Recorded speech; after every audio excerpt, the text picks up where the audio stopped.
Welcome to voice of Suman. Voice of সুমনে আপনাদের সবাইকে স্বাগত। আজ আমি আপনাদের যে বিষয়ে বলতে চলেছি তা হলো ঘটে যাওয়া বিশ্বের সবচেয়ে বৃহত্তম সুনামি, যার কথা ভাবলে আজও সবার লোম খাড়া হয়ে যায়। আসুন তবে জেনে নিই সেদিন ঠিক কি ঘটেছিল। তবে ভিডিওটি শুরু করার আগে দর্শক বন্ধুদের কাছে অনুরোধ, যদি ভিডিওটি আপনাদের ভালো লেগে থাকে তাহলে অবশ্যই লাইক, শেয়ার এবং কমেন্ট করবেন। আর এই ধরনের নিত্য নতুন ভিডিও পেতে আমাদের চ্যানেলটি সাবস্ক্রাইব করে পাশে থাকা বেল আইকনটি প্রেস করবেন। 1998 সাল 9 জুলাই সেই রাতে প্রলয়ঙ্কারী ভূমিকম্পে কেঁপে উঠল আলাস্কার লিটুয়া বের উত্তর পূর্ব তীরে অবস্থিত ফেয়ারওয়েদার ফল্ট। সেই ভূমিকম্পের তীব্রতা এত বেশি ছিল যে ফেয়ারওয়েদার ফল্ট থেকে 3 কোটি ঘনমিটার পাথর ধসে পড়ে লিটুয়া বের গিলবার্ট ইনলেট নামক সংকীর্ণ খাড়িতে। 3000 ফুট উঁচু থেকে ধসে পড়েছিল পাথরগুলো। এই পাথর ধসের ফলে সৃষ্টি হয় সুনামি। সেই দিনের ভূমিকম্প এতই শক্তিশালী ছিল যে গোটা লিটুয়া বে কেঁপে ওঠে। তাতে সুনামির ঢেউ 1720 ফুট উঁচুতে থাকা সমস্ত গাছপালা শিকড় সহ উপড়ে নিয়ে আসে। লাখ লাখ গাছ উপড়ে এসে সেই সুনামির সঙ্গে ভেসে যায়। পৃথিবীর ইতিহাসে এখনো পর্যন্ত এটি পৃথিবীর সবচেয়ে বৃহত্তম সুনামি। আলাস্কা উপমহাসাগরের উত্তর পূর্ব তীরে অবস্থিত খাঁড়ির নাম লিটুয়া বে। খাঁড়িটি 7 মাইল লম্বা এবং 2 মাইল চওড়া। এর সর্বোচ্চ গভীরতা 720 ফুট। ফেয়ারওয়েদার ফল্ট লিটুয়া বের উত্তর পূর্ব প্রান্ত ধরে চলে গেছে। এর ফলে ইংরেজি টি অক্ষরের আকার পেয়েছে লিটুয়া বে। 1958 সালে 9 জুলাইয়ের পাথর ধস হয় গিলবার্ট ইনলেটের উত্তর পূর্ব তীরে।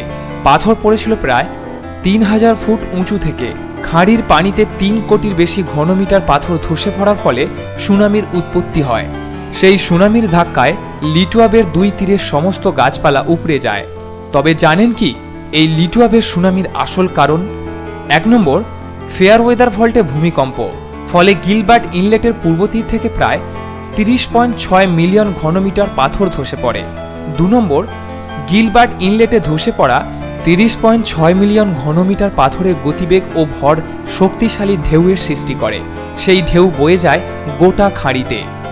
3 নম্বর, পাথর ধসে সৃষ্ট ঢেউ গিলবার্ট ইনলেটের পশ্চিম দেয়ালে ধাক্কা খেয়ে 1720 ফুট উচ্চতায় উঠে যায়।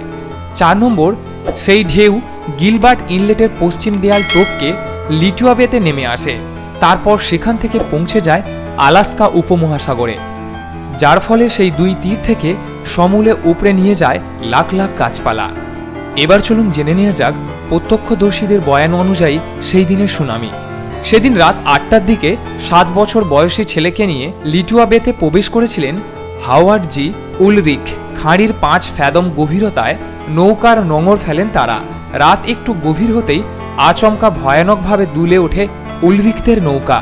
তড়িঘড়ি করে ডেকে গিয়ে উলরিখ দেখতে পান খাঁড়ির মাথা থেকে হুড়মুড় করে পাথর ধসে পড়ছে নিচে। উলরিখ জানান, ভূমিকম্প শুরু হওয়ার ঠিক আগের মুহূর্তে গিলবার্ট ইনলেট থেকেই সুনামির উৎপত্তি হয়। প্রথমে বিস্ফোরণ, তারপর সেখান থেকে ঢেউয়ের সৃষ্টি। সেই ঢেউ উলরিখের নৌকার কাছে পৌঁছাতে 2.5 থেকে 3 মিনিট সময় নেয়।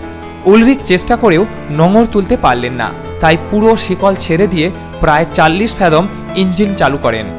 ঢেউয়ের সঙ্গে উপরে নিচে উঠতে থাকে উলরিখের নৌকা। চোখের আন্দাজে উলরিখের মনে হচ্ছিল ঢেউয়ের উচ্চতা 50 থেকে 70 ফুট ওঠানামা করছিল। প্রমত্ত ঢেউয়ে উত্তাল লিটুয়া বে থেকে বেরিয়ে যাওয়ার পর খাঁড়ির জল ফের স্বাভাবিক উচ্চতায় নেমে আসে। তবে জল খুব অশান্ত হয়েছিল।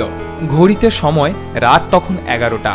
সুনামির সময় আরও একটা নৌকা ছিল লিটুয়া বেতে। নৌকাটা নোঙর ফেলা ছিল বের প্রবেশ মুখে। দানবিক ঢেউয়ে ওটা ডুবে গিয়েছিল। তবে জীবিত কাউকে ওই নৌকায় পাওয়া যায়নি। ধারণা করা হয় 2 জন মানুষ ছিলেন নৌকাটিতে। 1958 সালের জুলাইয়ের আগে থেকেই ইউনাইটেড স্টেটস জিওলজিক্যাল সার্ভের ডন জে মিলার লিটুয়া বেতে বিশাল ঢেউ সৃষ্টি হয় কিনা জানার জন্য গবেষণা করেছিলেন। তার কাছ থেকে লিপিবদ্ধ প্রমাণ ছিল অন্তত 4 বার লিটুয়া বেতে বিশাল ঢেউ সৃষ্টি হয়েছে। সেটি যথাক্রমে 1936, 1899, 1874 এবং 1853 বা 1854 সালে। আগের ঢেউগুলো বিশাল ছিল, কিন্তু 1958 ঢেউ আগের সমস্ত রেকর্ডগুলি ভেঙে দেয়। 1958 ঢেউ সৃষ্টি হওয়ার সময় মিলার আলাস্কাতেই ছিলেন। 9 জুলাইয়ের ঢেউ সৃষ্টির পরের দিন তিনি লিটুয়া বেতে যান।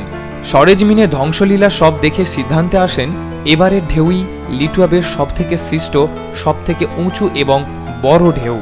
অনেকের দাবি লিটুয়াবেতে উৎপন্ন সেই ঢেউ সুনামি ছিল না, কিন্তু ইউনাইটেড স্টেট জিওলজিক্যাল সার্ভে তাদের অসংখ্য প্রতিবেদন এবং প্রকাশনায় এই ঢেউয়ের ব্যাপারে লেখার সময় সুনামি শব্দটাই ব্যবহার করেছে। লিটুয়া উপসাগরের আপেক্ষিক বন্ধ দুর্যোগ কমাতে সাহায্য করেনি। ভূমি দ্বারা বেষ্টিত জলের স্থানের মধ্যে তরঙ্গটি আশেপাশের সমস্ত কিছুকে ভাসিয়ে নিয়ে যায় এবং একইভাবে পাশের স্থানকে সংকুচিত করে এটিকে লম্বা করে তোলে। এটা এতটাই বড় ছিল যে এটি আশেপাশের ভূমিকে প্রবাহিত করে এবং অবশেষে আলাস্কা উপসাগরে ছড়িয়ে পড়ে। সেই সময় সবচেয়ে বড় বসতি ছিল ইয়াকুটাত, যা ভূমিকম্পের মাত্রা এবং তরঙ্গের আকার বিবেচনা করে তুলনামূলকভাবে মাঝারি ক্ষতির সম্মুখীন হয়েছিল। জানা গেছে যে উপসাগর থেকে 200 কিলোমিটার দূরে ইয়াকুটাত দ্বীপে মোট 3 জন মারা গেছে, কারণ তাদের মধ্যে কয়েকজন সমুদ্রে চাপা পড়েছিল। উপসাগরে ফিরে মাছ ধরা নৌকায় থাকা 2 জন লোকও ভেসে গেছে। এলাকাটি গ্লেশিয়ার বে ন্যাশনাল পার্ক এবং সংরক্ষণের অংশ, তাই আশেপাশের এলাকা জনবসতিহীন। তবে ভূমিকম্পের সময় 3টি মাছ ধরা নৌকা উপসাগরের ভিতরে ছিল। ভিভিয়ান এবং বিল সোয়ানসনের জাহাজ দক্ষিণ আলাস্কা দিয়ে পিছলে যাওয়া তরঙ্গ দ্বারা উপসাগরের মুখে নিয়ে যাওয়া হয়েছিল এবং অবশেষে ডুবে গিয়েছিল। সৌভাগ্যবশত অন্য একটি নৌকার মাধ্যমে উদ্ধার করা হয়। হাওয়ার্ড উইলরিচ এবং তার 7 বছর বয়সী ছেলে তাদের নৌকা এড্রে নিয়ে ঢেউ এড়াতে সক্ষম হন, তাদের দিকে এগিয়ে যান, কিন্তু অরভিল ওয়ানগান এবং তার স্ত্রী সোমার মোড়ে পানির দেওয়ালে পিষ্ট হয়ে মারা যায়। ইয়াকুটাতে সেই সময়ে উপকেন্দ্রের কাছে একমাত্র স্থায়ী বসতি, সেতু, ডক এবং পাইপলাইনের মতো অবকাঠামো ক্ষতিগ্রস্ত হয়েছিল এবং একটি টাওয়ার ধসে পড়ে। একটি কেবিন মেরামতের বাইরে ক্ষতিগ্রস্ত হয়। দক্ষিণ পূর্ব উপকূলে বালির ফোঁড়া এবং ফাটাল দেখা দিয়েছে এবং আলাস্কার যোগাযোগ ব্যবস্থাকে সমর্থনকারী সমুদ্রের নিচে তারগুলি বিচ্ছিন্ন হয়ে গেছে। বিশ্বের বৃহত্তম সুনামির ঢেউগুলি 520 মিটার উচ্চ পর্যন্ত। সেই সাথে উপসাগরের উপকূলে যেখানে শিলাটি পড়েছিল তার চারপাশের প্রমোন্টরির গাছপালাগুলির ক্ষতি করেছে। লিটুয়ায় যা ঘটেছে তা তথাকথিত দৈত্য সুনামির একটি বিশেষত্ব। শুধুমাত্র 100 মিটারের বেশি তরঙ্গ এই বিভাগে পড়ে। আলাস্কার যে এলাকাটিতে ভূমিকম্প হয়েছিল সেটি একটি ফল্ট লাইনের উপর অবস্থিত, যার নড়াচড়ার কারণে ভূমিকম্প হয়েছে। লিটুয়া উপসাগর এলাকায় সুনামি ঘটনার ইতিহাস রয়েছে, তবে 1998 ইভেন্টটি প্রথম যা পর্যাপ্ত ডেটা সহ রেকর্ড করা হয়েছিল। যদিও এটি এখনও বিতর্কিত যে কোন উপাদানগুলির সংমিশ্রণে এই ধরনের একটি লহরী স্তর তৈরি হয়েছিল। এটি স্পষ্ট যে এটি ছিল ভূমিকম্পের ফলে 30 মিলিয়ন ঘনমিটার উপাদান হিমবাহ ভেঙে যাওয়া। এছাড়াও উপসাগরের প্রবেশদ্বারটি খুব ছোট, যার মানে হলো একটি উল্লেখযোগ্য জল আসলে সেটি পাহাড়ের মধ্যে ঘেরা পড়ে যায়, যার ফলে এই ভূখণ্ডে ভূমিধস বা ভূমিকম্পের মাধ্যমে বড় ঢেউ সৃষ্টি করার সহজাত প্রবণতা রয়েছে। 2010 সালের একটি সমীক্ষায় উপসংহারে বলা হয়েছে যে এটি একটি ডাবল স্লাইড ইভেন্ট হওয়ার সম্ভাবনা বেশি ছিল।